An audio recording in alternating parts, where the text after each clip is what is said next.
অনিৰ্দিষ্টকাললৈ বন্ধ ৰেল চলাচল। যাত্ৰীৰ মাজত হাহাকাৰ পৰিস্থিতি।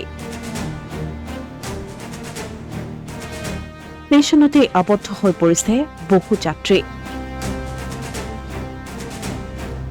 লামডিং শিলচৰ পাহাৰ লাইনত অনিৰ্দিষ্টকাললৈ ৰেল চলাচল বন্ধ হৈ পৰিছে।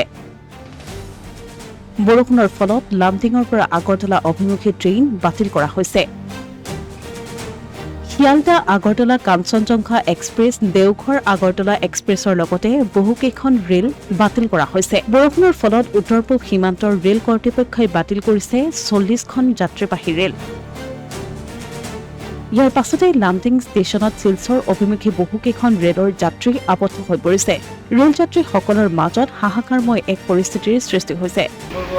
আমরা কালকে 6:50 গাড়ি তুলছি শিয়ালদা কখনো মানে ট্রেন মানে হচ্ছে না কি হাফলং থেকে গাড়ি ট্রেনটা ঘুরিয়ে আসছে লামডিং আছে। আবার পরে আমরা স্কুল দিচ্ছে জল দিচ্ছি, আমরা খাইছি, খাওয়ার পরে হচ্ছে গাড়ি গুয়াহাটি যাবো কিন্তু খাওয়ার পরে গুয়াহাটি যাবো, এটাও আমরা ৰেল বিভাগৰ তৰফৰ পৰা আবদ্ধ হৈ পৰা যাত্ৰীসকলৰ বাবে পানীৰ লগতে কিছু খাদ্য সামগ্ৰীৰো যোগান ধৰা হৈছে।